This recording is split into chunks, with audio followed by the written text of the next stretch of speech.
nandyan pa naman siya. Nandyan pa naman siya. And, yun lang yung masasabi ko.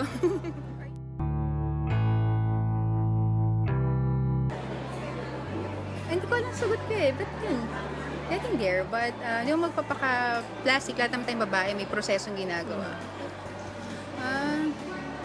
Yun lang, smile lang.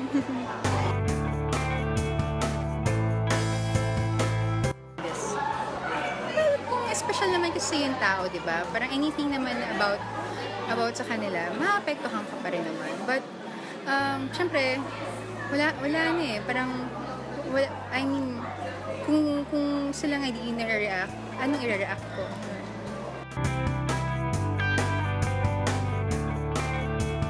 Ngayon hindi ko alam, honestly. But ako naman kasi, I always want him to be happy. So kung happy siya, naging happy na ako para sa kanya.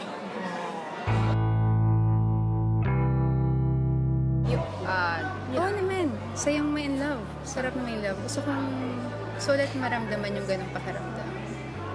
It'll happen. Thank you for talking to us about this, Angel. I mean, I know it's difficult for you to talk about it.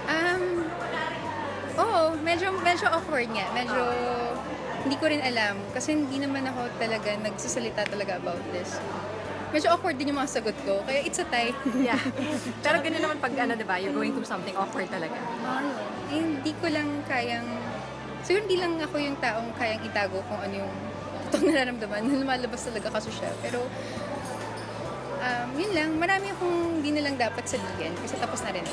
Thank you for being honest and being candid. Dapat talagang pinagitian nyo talaga ako dito. Right?